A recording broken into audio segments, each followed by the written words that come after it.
So my name is Chevon Bowen, and I have, let's see, what is there to tell about myself? I am someone who has been a part of the Fort Atkinson community for a little over, oh my goodness, I think about 13 years now. And my kids, Heston and Lana Cook, have been a part of the school district now for a little over 8 years, I want to say.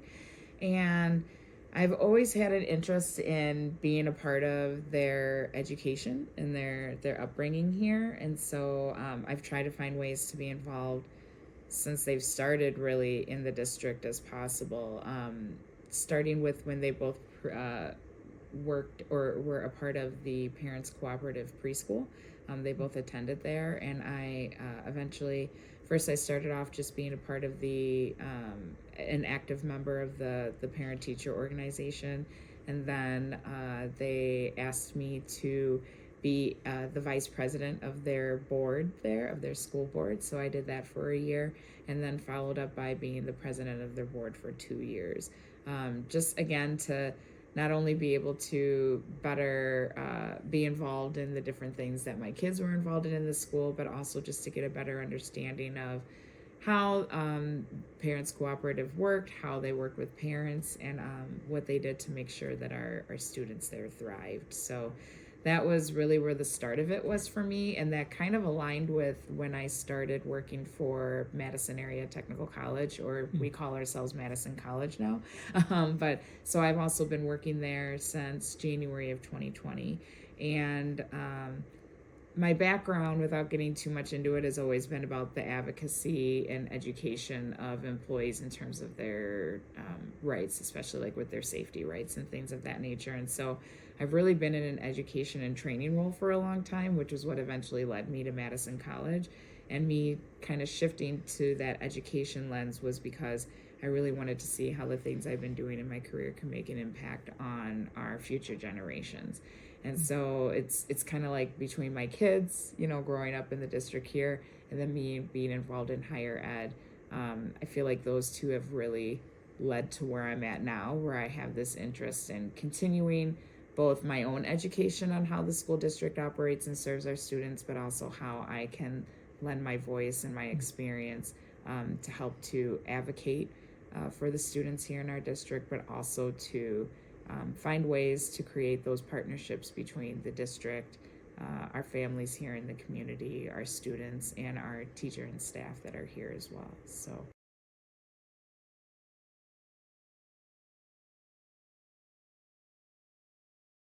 Yeah, so I mean, there's my recent connection now.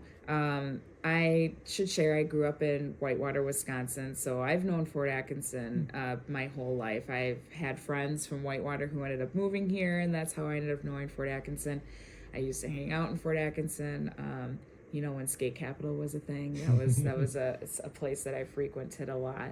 But then really back in 2011, like 2011, 2012 was around that time when I really started re-engaging with the community. And when my son Heston was born in 2015, then that's really when I started to be engaged in terms of learning more about what the family aspect of Fort Atkinson is about, and how community members really support each other as far as kids are concerned, right?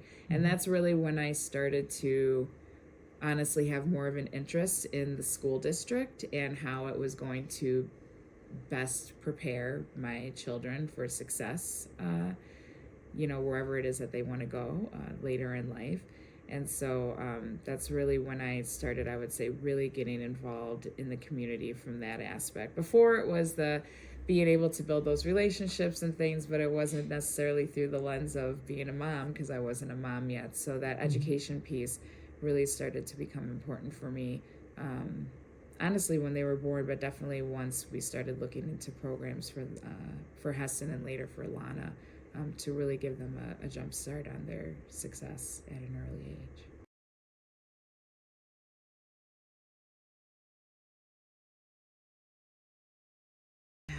I've been trying to figure that out because I've been fortunate. I guess that's one of the things I've been happy about is being able to talk to different people in the community. It's really helped me to get a better idea of really what is the function or what would my role look like if I was able to be lucky enough to serve on the school board. And so I understand that the primary role of those who sit on the board is really to work with the administrator, and so in this case with Dr. Abbott, right, to really get a better understanding of what his vision is, what his plans are for the district, and then help him really to achieve the execution of his plans. I also, though, have to say that I feel, and I'm hopeful, that within this role that I can use this opportunity to really be that voice for the families of the district, for those who have an interest in seeing our students succeed in the district. I'm hopeful that I can use that to engage in meaningful conversations with my other board members and also with Dr. Abbott, so that as he is creating the vision and the mission, right, and as he's executing his plans for what the future of the district will look like, that he has an understanding, right, of what the needs are of the community. And I'm also hopeful that I can be that bridge in reverse as well, right? So being able to within my role, within what I'm allowed to do, to be able to help share his vision with the community so that they have an understanding of what the goals are and what it is that he's trying to achieve with the district. I feel that in my conversations with various community members, some of the key themes that I've been hearing about has been about like communication and about transparency. And I don't know that any of those items are necessarily missing. I just think it's a matter of sometimes you have the story, coming from one end and then the story coming from the other end, and what can we do to make sure that everyone is understanding those messages that are trying to be relayed between the two groups. And so I'm honestly hopeful that I can help be that bridge to make that communication possible between the different groups.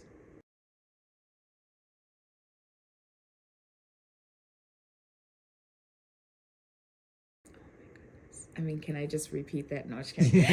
Can I just repeat that answer again? I mean, I think that those are really my priorities. I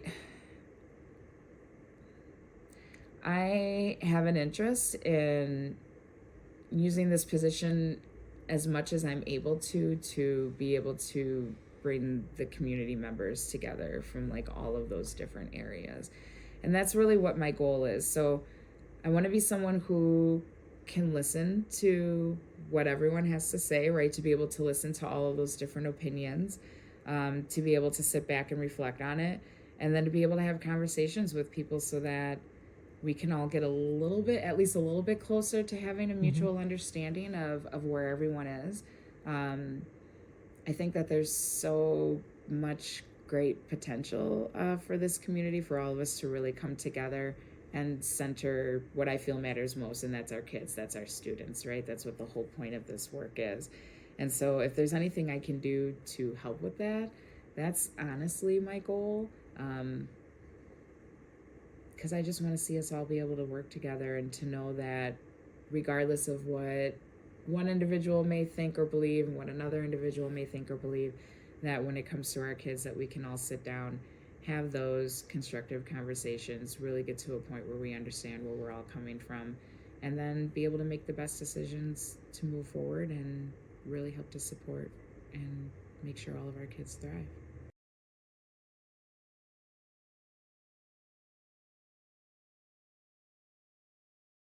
And I'll just have to speak to this from my experience with budgeting and other aspects as well. I am one who does not feel I can make decisions when it comes to budget or financial decisions or things like that without having full, transparent understanding of what it is that we're working with first. And so for me, as someone new who would be coming in, I feel like that's the beginning of where I would need to look at is, where is our current budget? How is it divvied up? Like, where are different pots of money sitting, or how are they supporting, whether it's our faculty and staff or students? I know that goes into a lot of different buckets as well. And for me, it's really a matter of, I feel like I'm just going to have a lot of questions, because I really want to understand why funds are being spent the way that they are, why they're being allocated to the different areas that they are, and how, and really looking at it through really like an equity lens, if you want to look at it that way, because I really want to understand, at the end of the day, how are the decisions on the budget creating positive impact for all of our students. I'm a big fan of looking at disaggregated data. So, when we're looking at these different ways that we're spending our money and things like that, how is that impacting our students' success from different demographics, right? From all across the district, from K through 12. And I feel that that's the only way that then I'd maybe even be able to better answer your question of how I would handle it, because I don't want to sound one way or the other. I think that funding is needed in all different areas, and it's just a matter of making sure that at the end of the day, we're allocating it the way we need to, so that our students are succeeding, right? And that's really what my main concern would be, is, are we spending the money the way we need to ensure that our students are going to succeed? And whatever that looks like, I would need to learn that. But that's really what the heart of it would be, is making sure that we're making those equitable decisions, and that we are looking at any of those barriers that might be coming into play, that might be preventing certain students from succeeding, or certain groups from succeeding as well as others. And is there anything financially that comes into that? So it's really all of that I would want to look at, so that I can make sure that we're, but at the end of the day, I also am not the one who gets to make the final decisions on the budget. So it's really learning that, so that I can advise, right, as to what I think would be the best moves to make to ensure equitable success for all of our students.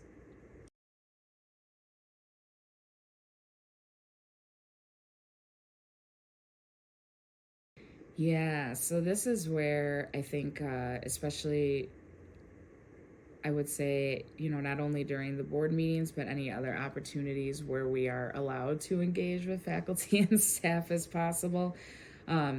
It kind of goes back to what I was speaking of before. I don't know that it's possible to address concerns without taking time to listen to the stakeholders and understand what their needs are, and what their successes are, and what their challenges are, and things like that. And so for me to be able to support them, I feel that involves a lot of listening. I do recognize that there are some guidelines or parameters as to how those engagements need to take place, but my goal honestly is to kind of learn what all the rules are that I have to follow within this role, so then I can understand, okay, so now within those roles, or within those rules or those boundaries, what can these type of engagements or conversations or things look like? Because I want I'm gonna keep saying that over and over again. I really want I want administration, I want faculty and staff, I want community members to know that my goal in this role really is to be able to hear you all, to understand where everyone's coming from, and to be that voice that can help to bring everyone together. And so the way I see it with the kids, the way I see it with the community members, right, the way I see it with administration, with their decisions, is the same way that I see with the faculty and staff, is being able to connect with them, being able to understand where they're at, being able to understand what's working for them, what their challenges are, and then figuring out how I can relay that message, right? How I can convey that message back, whether it's to the board, whether it's to, Dr. Abbott, so that we can all start thinking about ways that we can take that information and put it to good use, for not only to help support them, but ultimately to help support our students as well.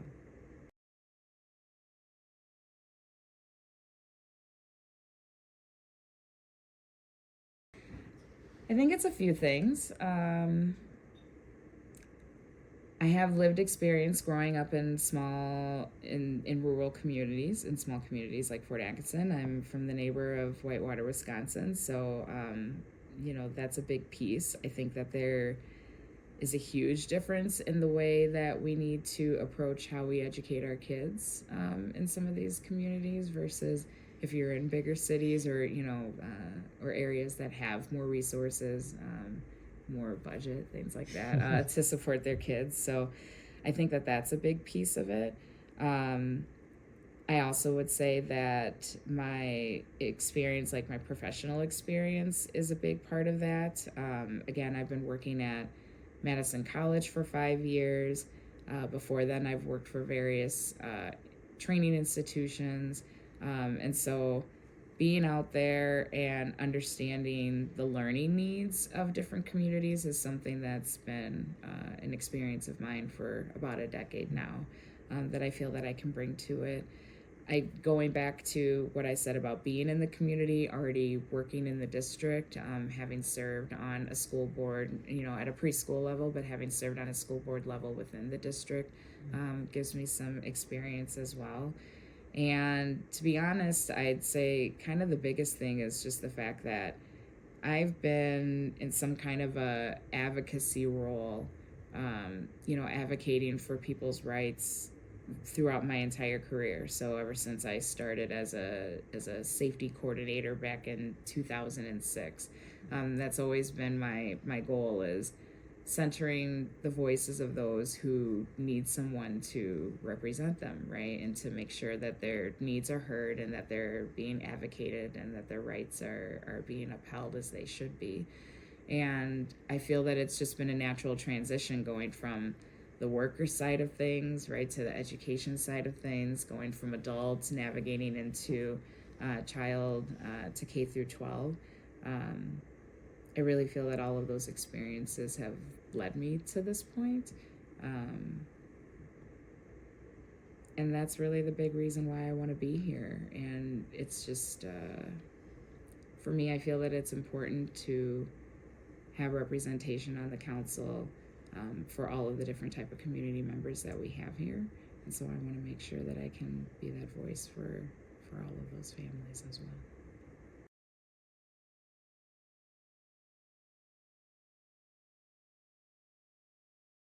I remember seeing how the community responded when we had elections back during COVID-19 times.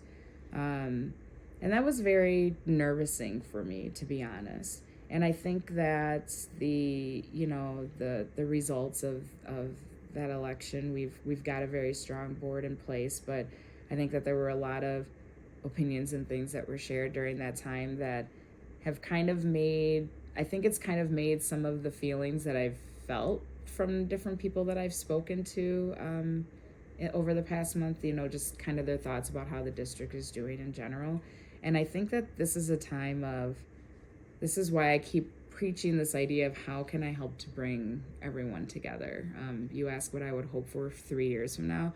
I would hope that by 3 years from now, by the end of my term, that we are in a place where everyone who's a part, like everyone, no matter what their roles are in a comfortable place to just be able to have conversations with each other and just to be open about their feelings on what's working, what's not working, right? Their feelings on, to be able to feel like they can share their thoughts of how each other is doing without, worrying about how they're going to respond or worrying that something negative is going to happen. To be honest, that's like the place where I'd like to be. I'd like to be in a place where, our administrator can feel comfortable going out and meeting with people anywhere they want, right? And it's going to be heartfelt conversations, right? Or where our teachers and staff are out and they're able to engage with everyone in the community and feel comfortable about it, right? That's like what I want to get to. And I'm not saying that we're not there yet. I can just feel that there are some pockets where if we can find ways to make those relationships stronger, that's honestly what I want to do. So I'd really like to, that's my way, like I'd like to spend the next 3 years really just to work on like the health and the relationship of the community and using our kids' education as a way to do that, which I'm hopeful is like an easy thing to do, right? Like we all want to see our kids succeed, so let's use that as the heart of getting ourselves to that good place. I think that's what I'd like to see. I would like to see an impact where, by the time I leave, that there's a lot more comfort around what, open communication, like what open transparency looks like.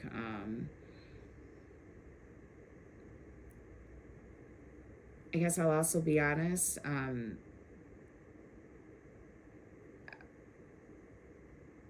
There's some diversity here in the community, in terms of like racial and ethnic backgrounds and things like that.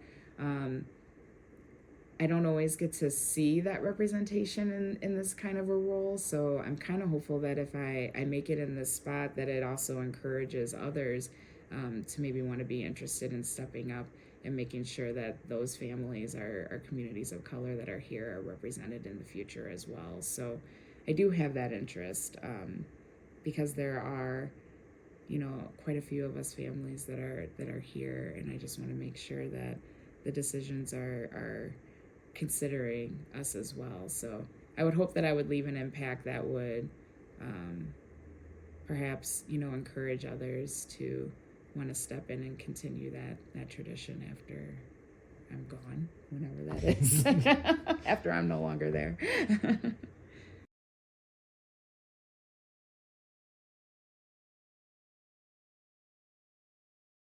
I don't think so. I mean, I'm just like a normal girl that's here trying to, create some good changes for my kids, and so I am thankful to people for considering me as an option for the school board, and I'm an open book, so anytime anyone has questions, they can feel free to ask.